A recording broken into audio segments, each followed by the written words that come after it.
Olá, tudo bem? Esses dias o pessoal vendo meus vídeos, algumas pessoas de securitizadoras, de fundos de investimentos imobiliários, vieram me perguntar, falando sobre a complexidade de algumas loteadoras e gostaram porque estão entendendo um pouco de como que funciona no dia a dia. E aí eu fiquei pensando, dando uma sugestão, porque a maioria dos fundos imobiliários, eles entendem o projeto, fazem a aplicação do recurso no projeto, ou se não, a antecipação dos recebíveis para aquele projeto, acompanham um determinado fluxo de medições para poder fazer os pagamentos e que a obra avance e que possa ter caixa, às vezes, para outros empreendimentos.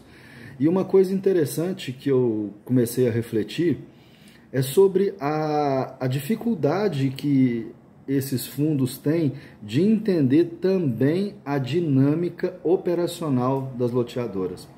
Você lembra quando eu falei que muitas loteadoras saíram do mercado pelo custo operacional, pelo alto custo operacional? Então, isso é uma coisa que é recorrente. Então, eu fiquei pensando, será que os fundos imobiliários não poderiam investir um pouco nesse trabalho de forma que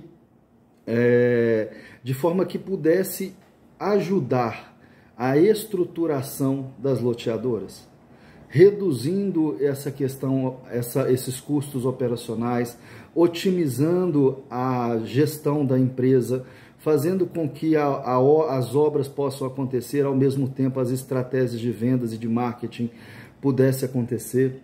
Eu falo isso por quê? Porque além de aportar o dinheiro, a responsabilidade por aquele produto, para não ficar como passivo ou se não executando garantias, é muito grande.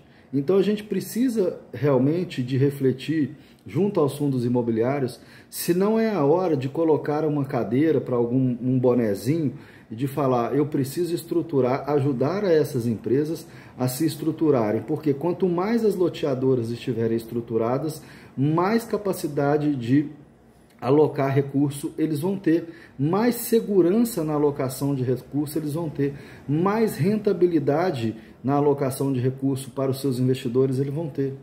Então isso é uma questão que eu começo a pensar e eu vejo isso como uma fraqueza do mercado de fundos imobiliários e quando eles aportam dinheiro em loteadoras. Por quê? Porque se isso fizesse essa cadeia fechada, o que aconteceria? Muitas empresas que a gente vê saindo do mercado não teriam saído. Por quê? Não pelo engessamento pelo fundo. A gente não pode pensar nisso, mas sim pelo entendimento da complexidade operacional de uma loteadora. E ao mesmo tempo falar assim, cara, ao invés de você, loteador, ficar tendo diversos projetos, grandes projetos ao mesmo tempo, aumentando o seu custo operacional, faltando estratégia de posicionamento, faltando estratégia de venda, que é uma questão que eu vejo assim, cara, é muito forte. Infelizmente, as empresas de coordenação, de marketing, elas têm uma quantidade de produtos muito grande, então é muito complexo pensar na estratégia que o cliente precisa, na estratégia que a loteadora precisa, que o corretor precisa, que o produto precisa para poder vender. Então, quando o fundo imobiliário, quando as empresas que alocam recursos em loteamentos começarem a refletir sobre essa complexidade, sobre essa necessidade de entender a complexidade das loteadoras, com certeza vai todo mundo colher muitos frutos dessas operações. É muito mais seguro, é muito mais certo. Então eu queria deixar aqui essa reflexão para que quem tem assistido esses vídeos de fundos imobiliários, de securitizadora, que vocês possam realmente ter melhor compreensão do que está acontecendo no mercado. Beleza?